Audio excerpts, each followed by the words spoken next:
Le côté positif de la crypto, c'est que ça a permis de comprendre à la nouvelle génération, enfin aux jeunes d'aujourd'hui, que on peut gagner de l'argent autrement qu'en allant au travail de 9 heures à 18 heures. La transition énergétique, le monde va de plus en plus mal d'un point de vue écologique. Je ne suis pas du tout écolo pour un sou, mais malgré ça, il faut le prendre en compte, puisqu'il va y avoir des changements qui vont être faits. Gagner de l'argent sur les marchés financiers, c'est ce qu'il y a de plus, selon moi, de plus noble.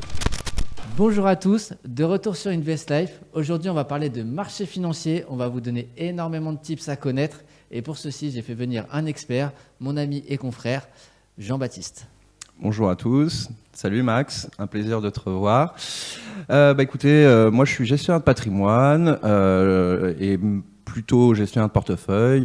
Ma vie au quotidien, ça va être la gestion de patrimoine, les marchés financiers surtout, une bonne dizaine d'heures par jour à regarder, analyser ce qui se passe dans le monde, et notamment sur les marchés, puis un petit peu de cours dans certaines écoles pour transmettre un petit peu ce qu'on maîtrise. Du coup, globalement, ça va être analyse technique, analyse fondamentale. Je suis plutôt fondamental, moi.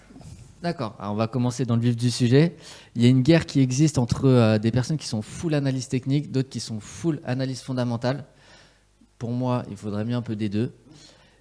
Qu'est-ce que tu en penses à ce sujet-là ? Non, je suis d'accord, il faut maîtriser les deux. Les deux ont des intérêts différents. La fondamentale, pour moi, prend le pas très largement sur l'analyse technique, dans le sens que l'analyse technique va plutôt vous aider à repérer des mouvements ou des moments sur lesquels il faut se positionner ou pas, tandis que l'analyse fondamentale va vous donner la valeur fondamentale, les qualités fondamentales d'une société. D'accord ? Une très bonne société, on peut investir dessus à beaucoup de moments. L'analyse technique va plutôt vous dire quel sera le meilleur moment, mais ça ne vous dira pas si c'est une bonne ou une mauvaise société. On ne lit pas l'avenir dans des courbes. Top. Moi, on va commencer par... tu sais que le stade de l'AMF, c'est 80 ou 90% des investisseurs débutants perdent de l'argent au moins la première année. Selon toi, c'est quoi les plus grosses erreurs que tu peux voir quand on ne se connaît pas ? Les plus grosses erreurs quand on débute la bourse ou les marchés financiers, c'est de démarrer déjà sans connaissance, d'écouter beaucoup trop souvent ce que l'on entend à droite, à gauche, que ce soit sur les réseaux sociaux, à la télé ou autre. Donc parfois, mieux vaut aller beaucoup plus doucement que ce qu'on souhaite, se renseigner, s'informer, analyser. C'est ça qui prend le plus de temps dans une journée. C'est clairement pas d'écouter ce que disent Pierre-Paul Jacques sur un sujet, c'est plutôt d'aller chercher les chiffres, d'arriver à faire son analyse là-dessus. Donc je dirais y aller crescendo, d'accord, de manière progressive, ne pas démarrer avec des grosses sommes. Quand on est bon, il faut minimum 2 ans pour commencer à vraiment éviter les erreurs basiques. Je parle pour mon expérience, ça fait 5-6 ans que je fais ça, mais les 2 premières années, on fait beaucoup d'erreurs. Beaucoup d'erreurs et c'est naturel, il faut apprendre, mais autant que ça coûte le moins cher possible. Tu as un exemple d'erreur typique que toi-même tu as pu faire ? Oui, j'en ai 2 en tête. La première erreur, l'année dernière, je suis parti en vacances. Les 6 premiers mois de l'année avaient été exceptionnels.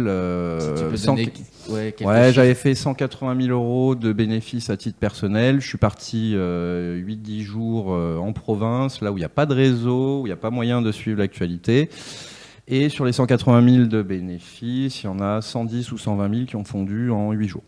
Donc rien de grave, c'est que des bénéfices, mais c'est des erreurs sur lesquelles, après coup, on s'en veut. Ça, c'est la première erreur. Et la deuxième, si vous êtes très très actif, moi c'était mon cas, il m'arrivait déjà de laisser des positions dangereuses, des paris on va dire risqués, actif à des moments où je ne pouvais pas surveiller. D'accord ? J'ai un souvenir d'un jour où je vais donner cours en école de commerce pour 300-400 balles la journée. Et au final, la journée m'a coûté 30 000 €. Voilà. Pas très rentable cette histoire. Pas très rentable. Donc c'est des petites erreurs. Voilà. Surtout prendre son temps. Ne pas se croire invincible. Être très, très humble en marché financier. D'accord ? Ne surtout pas croire parce qu'on a 2 paris gagnants, parce qu'on a écouté quelqu'un sur Internet, on est là, on est arrivé. Et plutôt être proactif, ne pas, avec le temps et l'expérience, apprendre à prendre ses décisions seul et ne pas écouter le qu'en dira-t-on. Puisqu'il y a beaucoup de gens qui parlent, mais peu qui payent de l'impôt dans ce pays. D'accord, ça tombe bien, ça va rebondir sur mon premier sujet où on va parler un petit peu de psychologie et surtout quand on débute, certes, même si on n'a pas beaucoup de connaissances, on passe par tous les cycles émotionnels et comme tu as dit, il suffit qu'on débute, les premières positions soient gagnantes, automatiquement on se dit la daronne est à l'abri, je suis invincible, les marchés financiers c'est tranquille et au final, même si on a de l'expérience, tu as toujours un rappel à l'ordre parce que c'est le marché qui décide avant tout et je sais que c'est l'un des facteurs les plus importants quand on débute. Il faut apprendre à se connaître, hein, c'est-à-dire les gens qui sont très flambeurs, qui s'enflamment très vite, et il y en a beaucoup, moi j'en ai fait partie, maintenant beaucoup moins, apprendre à se fixer des limites. Quand on double sa mise, hop, d'office, on encaisse la moitié. Par exemple, chacun a ses tips, mais apprendre à se moduler, à se réguler soi-même, et surtout la modestie sur les marchés FI, c'est quelque chose d'obligatoire, d'accord. Entre la situation le matin et la situation le soir, quand Trump a parlé à midi et envoyé 2-3 tweets, c'est plus la même. Donc il faut surtout savoir s'adapter en permanence. Voilà, ça j'ai oublié d'en parler. Il faut être capable de changer de fusil d'épaule tout le temps. Ouais, mais du coup, pour les personnes qui sont plutôt novices et qui souhaitent juste, plutôt que de laisser leur argent sur des livrets d'épargne, rajouter un peu de risque dans leur portefeuille et dans leur gestion de patrimoine, enfin dans leur patrimoine global, mais ne vont pas forcément être intéressés par les marchés financiers, le fait de suivre tous les jours, ça peut être pas forcément adapté pour eux. On n'est pas obligé d'être des geeks de la finance et de la bourse. Le plus important, si on a une vie qui est très prenante, hein, ça va être le cas de tout le monde. Hein, tout le monde a de la famille, une femme, des enfants ou autre, ça prend du temps. Donc, quand on n'a pas tout ce temps-là et qu'on n'a pas l'expertise, il faut savoir à minima déceler les trends qui vont durer pendant des années et des années. On va en reparler plus tard, mais prenons par exemple l'intelligence artificielle. Ça va être un mouvement qui va durer pendant des dizaines, voire des centaines d'années. C'est l'innovation du siècle. Vous avez aussi également les traitements contre l'obésité. L'obésité, c'est la maladie du siècle. C'est un marché qui va, en 2040, dépassera probablement les 200 milliards de dollars. La transition énergétique, le monde va de plus en plus mal d'un point de vue écologique. Je ne suis pas du tout écolo pour un sou, mais malgré ça, il faut le prendre en compte puisqu'il va y avoir des changements qui vont être faits. Donc voilà, savoir repérer les mouvements long terme qui vont perdurer et ça vous évite d'avoir à regarder à la fin de la journée votre portefeuille, ce qui s'est passé. Donc plutôt l'approche Warren Buffett dans le sens où, voilà, très long terme, si tu achètes un actif, c'est que tu te dis dans 20 ou 30 ans, il sera toujours là et il va s'apprécier dans le temps. Ouais, c'est marrant que tu parles de ça, puisque Warren Buffett, j'investirais exactement à l'opposé de 100% de son portefeuille. Néanmoins, il a des qualités qui sont incroyables.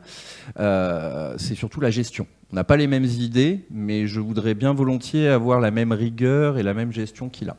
Du coup, tu viens de mettre un point dessus. La rigueur, tu as parlé aussi du point de sortie. Donc globalement, quand tu te positionnes, on se fixe des objectifs, une fois qu'ils sont atteints, il faut savoir sortir. La plus grosse erreur qu'on fait tous, c'est parfois de sortir trop tôt ou trop tard. Et il ne faut jamais s'en vouloir de sortir un petit peu trop tôt, d'avoir pris un peu moins d'argent que ce qu'on aurait pu faire. On n'est pas Madame Irma. Une action, ça monte, mais ça ne monte pas jusqu'au ciel. Il y a des hauts, il y a des bas. Il faut plutôt raisonner en termes d'objectifs qu'on se fixe à soi-même, plutôt que d'être trend follower et de faire tout ce qu'on nous dit. Et quand on nous dit de vendre, c'est généralement trop tard. C'est ça. C'est vrai que moi, je l'ai vu avec l'expérience. Tu as toujours le facteur où tu en veux un peu plus. Tu vois, que ce soit ton TP ou tes objectifs. Plus ça monte, plus tu dis, on va encore grappiller un petit peu. Ça, c'était au début. Et avec le temps, la réflexion est totalement différente. Je préfère avoir 9 chances sur 10 de gagner 10 euros plutôt que d'avoir une chance sur 100 de gagner 100 euros. Et c'est comme ça, avec toutes ces petites choses que tu fais régulièrement, que sur 20, 30, 40 ans, tu te constitues justement un réel patrimoine financier et qu'aussi tu arrives à performer bien au-delà. Ouais, et puis après, il y a aussi il y a quelque chose moi qui me concerne, mais je pense qu'il concerne beaucoup de gens. Gagner de l'argent sur les marchés financiers, c'est ce qu'il y a de plus, selon moi, de plus noble, puisqu'on met pas les mains. Ouais, de plus noble. Ouais, je vais me faire critiquer pour ce que je vais dire, mais moi, j'ai toujours rêvé d'être trader, c'est-à-dire rester mon cul dans le canapé avec une télé de 300 sur 300, X chaînes. Analyser ce qui se passe dans le monde, appuyer sur un bouton, acheter, vendre et gagner de l'argent. Ça, c'est quelque chose qui fait kiffer les gens, qui les pousse à flamber, gagner de l'argent dans son canapé en faisant juste marcher sa matière grise, en gagnant peut-être 5 ou 6 fois ce que gagne un Français moyen sur quelques mois, ça a tendance à vous amener à des comportements où vous pensez être le roi du monde, invincible, etc. Et la chute peut être brutale. Donc, de là à dire noble quand même, c'est... chacun sa vision de la noblesse. Si on peut gagner de l'argent regarde. sans rien faire, moi je trouve ça plus noble que de le faire en transpirant. Mais il ne faut pas critiquer les gens qui mettent la main dans le cambouis. Moi, ma vision de la Bien chose, sûr. gagner de l'argent facilement, je pense que c'est le rêve de tout le monde. Je suis d'accord avec toi. préfère Mais être patron quand on qu'ouvrier. parle de noblesse, c'est plutôt t'es médecin, tu soignes les gens, ça c'est un métier noble. Ouais, mais enlève ce que facture un médecin à son entreprise. Est-ce qu'il trouvera toujours son métier aussi noble de sauver des vies pour 0 €? Pas vraiment. La noblesse, chacun sa définition. Mais je vois ce que tu as. C'est un très bon argument. Les chirurgiens, je suis pas sûr qu'ils ont tous fait chirurgie et 10 ans de médecine pour sauver des vies gratuitement. Oui. Non, mais c'est vrai. Voilà, ça, un pilote de ligne, ses études, c'est pas pour emmener les gens d'un point A ou un point B, sinon il aurait pris la SNCF pour le SMIC.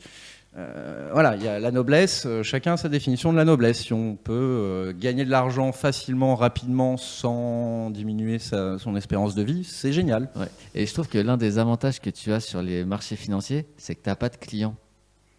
Je sais pas si tu vois ce que je veux dire. Oui. Globalement, quand tu montes un business, tu es quand même assujetti à tes clients. Tu dois convaincre, oui. Tu dois convaincre, tu as la partie commerciale, tu as des fois la partie employée, etc. Et là où tu as très bien dit, c'est que là, quand tu es sur les marchés financiers, la seule chose sur laquelle tu peux te reposer, c'est toi et ta réflexion. Et même si tu fais de l'investissement long terme, il suffit juste, comme tu l'as dit, se projeter, chercher un petit peu d'informations et derrière, justement, cumuler de la performance. Oui, c'est ça. Il y a les marchés financiers, même si c'est ouvert du lundi au vendredi, il n'y a pas de jour férié. Il se passe des choses tous les jours. Dans le marché crypto, c'est 7 sur 7, 24 sur 4. Mais ça, on en reviendra. Ouais. Je connais ton avis sur le sujet.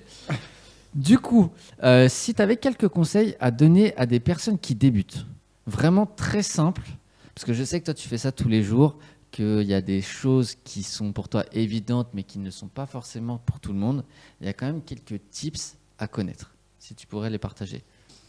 Avant de parler bourse, déjà, bien comprendre comment, ça va paraître très général ce que je veux dire, mais bien comprendre comment le monde fonctionne, qui dirige le monde, qui ne le dirige pas, quelles sont les attentes de monsieur et madame tout le monde, quelles sont les attentes de l'américain de base, puisque les Américains ont une part prépondérante dans ce qui se passe dans le monde, que ce soit les guerres, l'économie ou autre.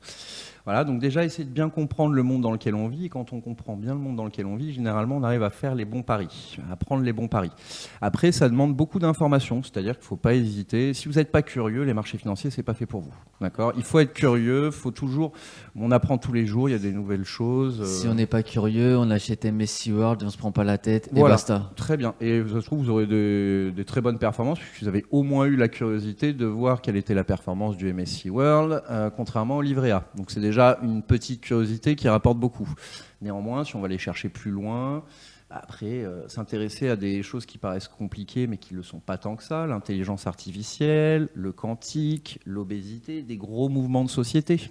D'accord ? En fait, tout ce qui...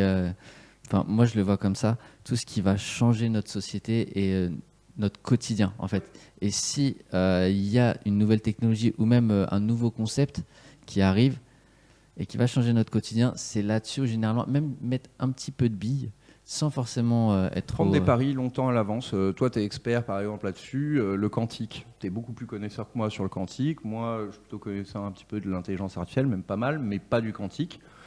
Maintenant, quand tu me dis que le quantique, c'est un accélérateur puissance 100 000 de la capacité de l'intelligence artificielle, il est certain que dans 10-20 ans, ça peut matcher. Ça peut être quelque chose de... Même avant ça, mais ça, on en reviendra. D'accord. Moi, je voulais voir, je sais que la plupart du temps, les gens se disent, bon, j'ai un petit peu d'argent de côté sur mon livret A, j'ai mon épargne de sécurité, je veux commencer avec une petite somme. C'est quoi le conseil que tu as ? Il n'y a pas vraiment de somme, ce qu'il faut, c'est... là, c'est mon côté gestion de patrimoine qui va parler, il faut toujours diversifier ses paris. Moi, j'adore les marchés FI, donc j'en fais beaucoup, mais j'ai pas que ça. Hein. La majorité, c'est de l'immobilier. D'accord. Donc, par exemple, si on est français et qu'on souhaite avoir une retraite et parce qu'on ne gagne pas 5-6 000 euros tous les mois, il faut faire travailler son épargne. Et on peut le faire travailler de plein de manières différentes en France. Il ne faut surtout pas faire travailler les livrets bancaires, contrairement à ce que font beaucoup trop de Français. Mais s'intéresser à des choses qui sont simples, qui sont sûres. Moi, je prends l'immobilier, même si on parle de... C'est un podcast sur les marchés financiers. L'immobilier, en France, c'est quelque chose de sans risque absolu. Pourquoi les prix de l'immobilier montent sans cesse sur le long terme en France ? Parce qu'on est en crise du logement depuis la Seconde Guerre mondiale. Il y a 10 demandes de logement pour une offre. Donc, où que vous achetiez, j'ai envie de dire, à long terme, le prix de l'immobilier va toujours monter. D'accord ? Alors, soit vous avez les moyens d'acheter un bien immobilier, de le mettre en location, très bien. Soit vous ne vous prenez pas la tête et vous investissez dans de la pierre-papier comme de la SCPI. Le cabinet pour lequel on travaille, Fairless Conseil, on travaille beaucoup avec 3-4 SCPI qui ne sont jamais en dessous de 7% de rendement. Avec 7%. 7% de rendement, c'est quand même mieux que le livret A de 50, d'accord ? Et encore, le livret A, il va baisser. Oui, il va baisser, bien sûr. L'inflation n'existe plus, donc là, les Français vont commencer à redécouvrir les vrais rendements du livret A. Mais du coup, non, mais ça m'étonne parce que là, si tu devais choisir un seul actif entre, par exemple, crypto, IMO, marché traditionnel, tu choisirais l'IMO. C'est un petit peu compliqué, ça dépend de la vie de chacun. C'est-à-dire qu'un homme célibataire, quand j'étais célibataire sans enfant, je serais clairement parti à 100% sur des marchés financiers, puisque comme on gagne bien notre vie, on peut se permettre de prendre ces paris-là. Après, quand on est en famille nombreuse, qu'on a des responsabilités, etc., le but, c'est quand même de penser aux gens autour de soi en premier. Et l'immobilier en France, pour quelqu'un qui est averse au risque, c'est le meilleur moyen de découvrir qu'il existe autre chose que le livret A et peut-être l'emmener dans 5, 10, 15 ans sur d'autres types d'actifs comme la bourse, par exemple. Si vous expliquez un petit peu aux Français qu'il est possible de prendre 10-12% par an sans rien faire, on peut leur expliquer un petit peu le business d'Air Liquide. Air Liquide, 12% par an depuis plus de 20 ans. Ça, c'est vrai que c'est l'action bon père de famille, voilà. Tu ne te prends pas la tête, il n'y a pas besoin d'être gestionnaire.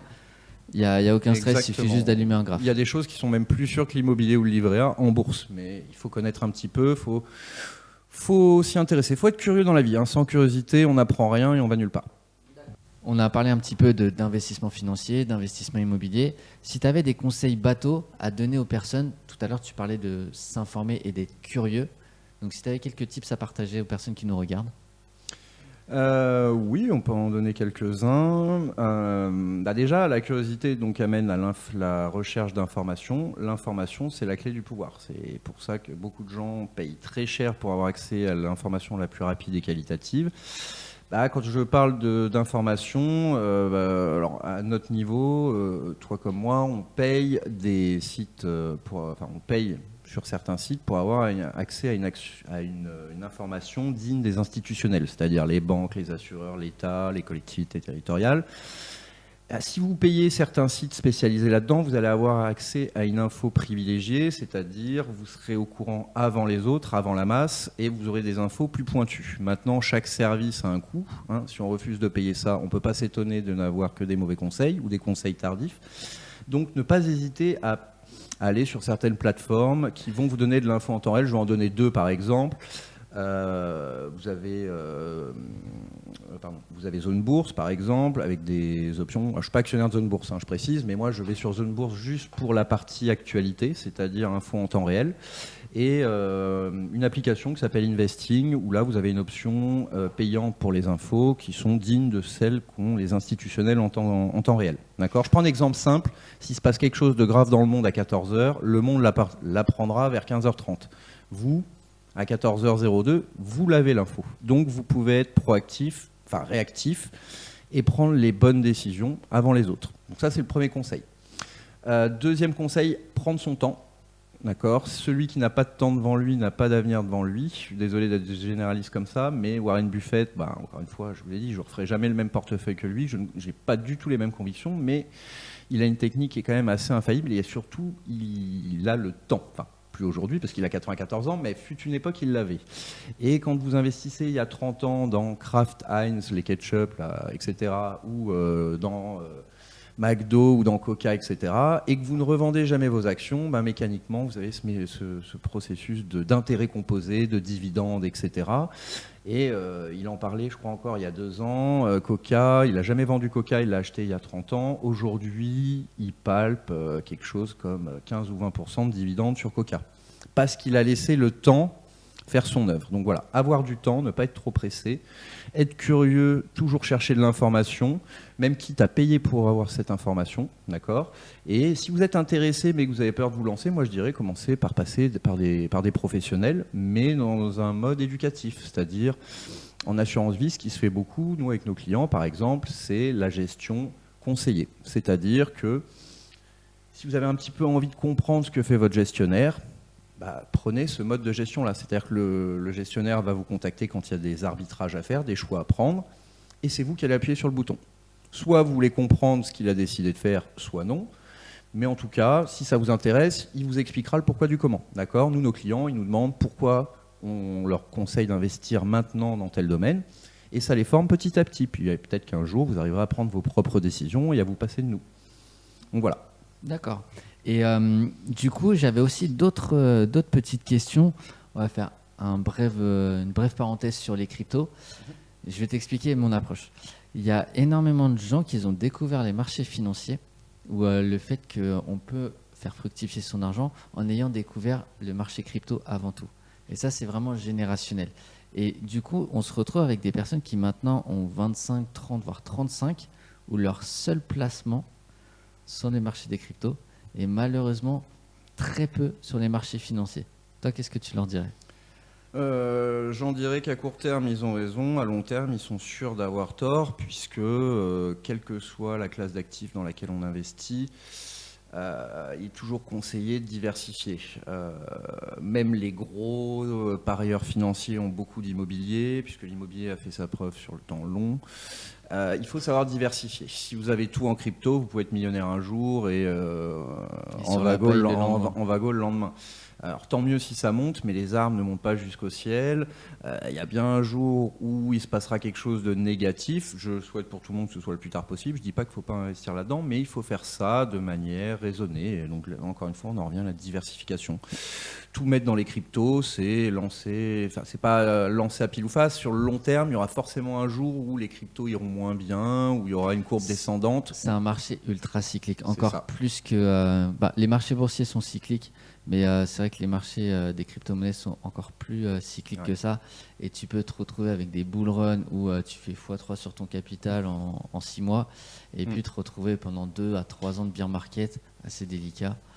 Donc ouais. Ouais, non, sur les cryptos, c'est bien. En tout cas, le côté positif de la crypto, c'est que ça a permis de comprendre à la nouvelle génération, enfin aux jeunes d'aujourd'hui, que on peut gagner de l'argent autrement qu'en allant au travail de 9h à 18h. C'est bien, ça reste la base d'avoir un travail, on a des responsabilités, des charges, une famille, un foyer, etc. Mais si on veut un petit peu optimiser et ne pas partir en retraite à 70 ans avec un SMIC amélioré, il faut faire travailler son épargne. Ça, c'est le b.a.-ba, et il faut là-dessus s'intéresser à des choses qu'on ne maîtrise pas, parce que l'herbe, elle peut être plus verte ailleurs.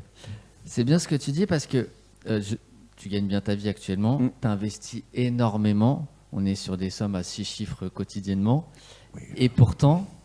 je sais que sur les réseaux, on vous dit souvent investissez en bourse et tout ce qui s'ensuit, et puis avec 2000 €, dans 6 mois, tu es à Bali et tout ce qui va bien. Tu as un petit mot à rajouter à ce niveau-là ? Non, disons que ça peut très bien tourner comme moins bien tourner. Encore une fois, il faut avoir du temps devant soi. Faut pas prévoir les marchés.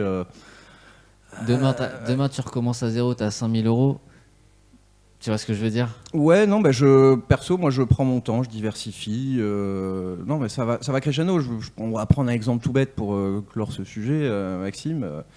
Quand Donald Trump se retrouve officiellement candidat contre Joe Biden puis contre Kamala Harris, il est donné archi perdant puisqu'il a X inculpations justifiées ou injustifiées, c'est pas à moi de le dire, mais normalement sa place c'est derrière les barreaux d'une prison à cette époque-là, c'est ce que se dit le monde. Et il se trouve que finalement, il est président haut la main, que Biden, en fait, maintenant est en maison de retraite / EHPAD, que Kamala Harris vient d'annoncer la fin de sa carrière politique. Et là, on a un Donald Trump qui a les mains libres et qui fait un peu tout et n'importe quoi. Nous, Français, c'est juste lunaire de voir ce qu'on voit et ce qu'on entend.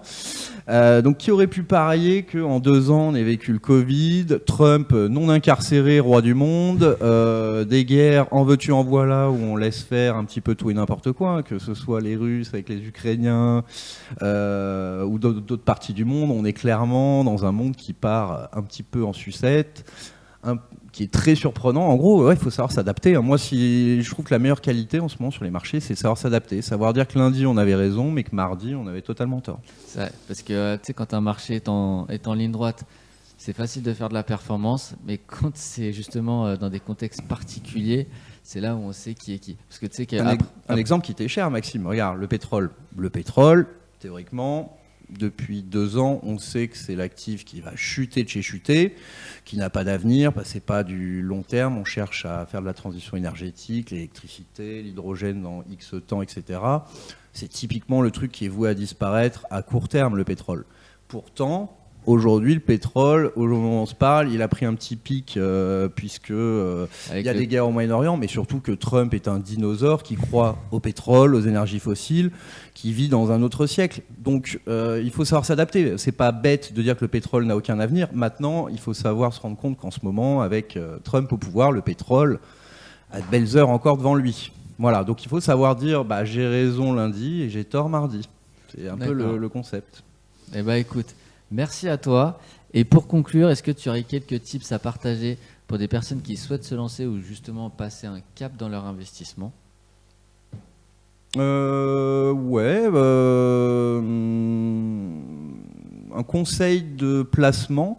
Moi, je partirais déjà pour les gens qui ne connaissent pas trop les placements, qui soient financiers, immobiliers, autres. Partir sur une base d'immobilier en France. C'est pas très difficile d'obtenir des rentabilités entre 5 et 8%. Si vous n'êtes pas capable de les trouver vous-même, faites appel encore à des gens qui connaissent, d'accord ? Ça vous mettra le pied à l'étrier et puis un petit peu diversifier, profiter de la bourse. La bourse, depuis 100 ans en France, c'est le plus beau placement oui, depuis 100 ans. Il y a eu des études de fait. Vous auriez investi depuis, non même pas 100 ans, 80 ans sur le CAC 40, vous auriez pris 9% par an, dividendes réinvestis. Ce qui est colossal. Je vous rappelle que en 10 ans à 4%, vous doublez votre capital. Donc là, ça veut dire que vous doublez votre capital en 3 ans et demi, 4 ans. Imaginez sur 80 ans. Donc il faut savoir, même si on ne croit pas dans quelque chose, savoir apprécier la performance et se dire j'ai eu tort, j'y vais maintenant. Parfois, il faut savoir suivre la hype. Je ne suis pas dans ce style-là, mais même moi, j'ai 2-3 toutes petites billes sur de la crypto. Pas parce que je suis convaincu, mais parce que ça monte. J'en mettrai pas beaucoup plus parce que je suis pas expert, mais parfois il faut savoir se dire je suis persuadé d'avoir raison au fond de moi, mais la vie me donne tort, donc admettons qu'on ait tort et regardons ce qui se passe. Et pour conclure, si jamais tu devais parler à JB du passé qui avait 18 ans et qui commence ses premiers investissements ou qui débute tout simplement, tu lui dirais quoi ? Très brièvement. Faire des études dans la finance, c'est passionnant. Ça aide à comprendre le monde, ça aide à valoriser son épargne, à gérer le patrimoine personnel, familial. Donc ouais, mon plus grand regret, c'est de ne pas avoir fait des études en finance plus tôt. Voilà. Et on va s'arrêter là-dessus. Merci à tous d'avoir regardé cette vidéo. Merci à toi JB. De rien. On se retrouve dans des prochaines vidéos un peu plus axées experts sur les marchés financiers. Bien entendu, comme d'habitude, n'hésitez pas à vous abonner et à laisser un petit commentaire. Et on se retrouve très bientôt. Ciao, ciao.